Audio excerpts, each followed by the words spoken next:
So we're working on our batiks, and today is the first day that we're going to begin adding the crayon wax to our paper batik. So since we're not using fabric, we can't use actual hot wax, we're going to use crayons. And what I'm looking for when I pick out my crayon colors is I want a lot of bright, beautiful colors. One color I do want you to pick out today is white, and I'm going to explain why. But I'm going to pick out maybe 3 or 4 other crayons that I'm going to use today. So I might do this magenta, purple.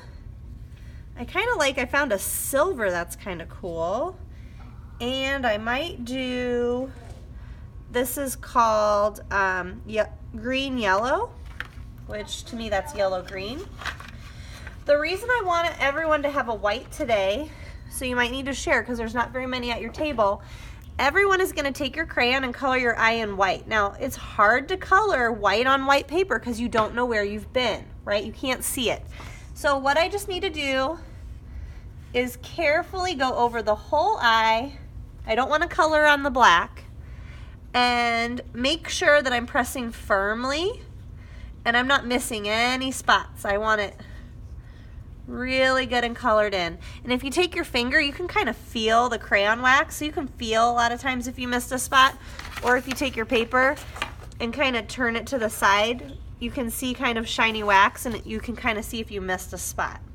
Okay, the reason we want to color it white is because anything that we want to stay white, we have to color white, because when we dip this in dye later, it'll change color unless it's colored in with a crayon. So the entire fish needs to be colored in with crayon, and every time I color a space in, I'm going to outline it.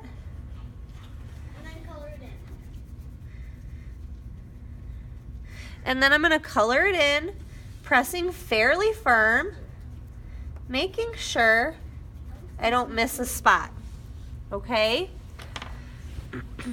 I think I'm going to color in the whole fish's face with this silver color. So I'm going to outline the whole face.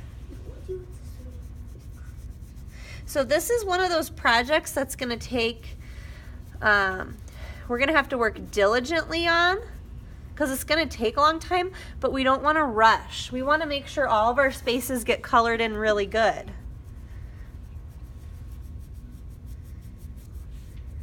I'm even going to outline around the eye because I don't want to accidentally color silver on the eye.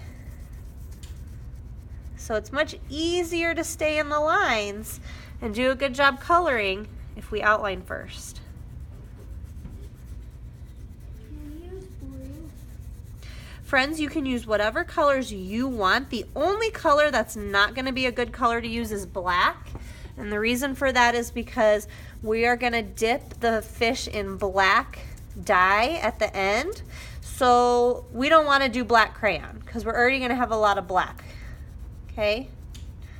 Well, how will we see the color after we dip it in? Friends, I will answer all questions at the end of the video.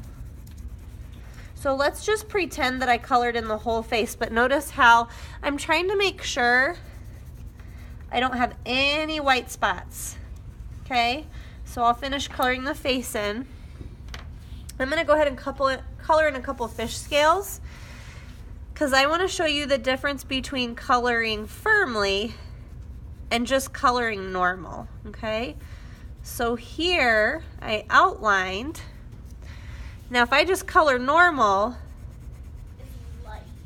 it looks like this. Now, when we dye this and dip it in black dye, everywhere that looks light and white is going to turn black. If I outline it and press firmly,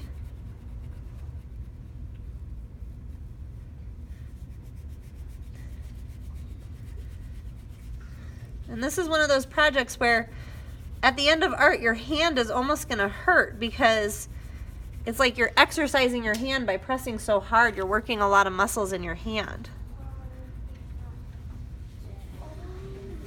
Do you see the difference between coloring just normal and pressing firmly?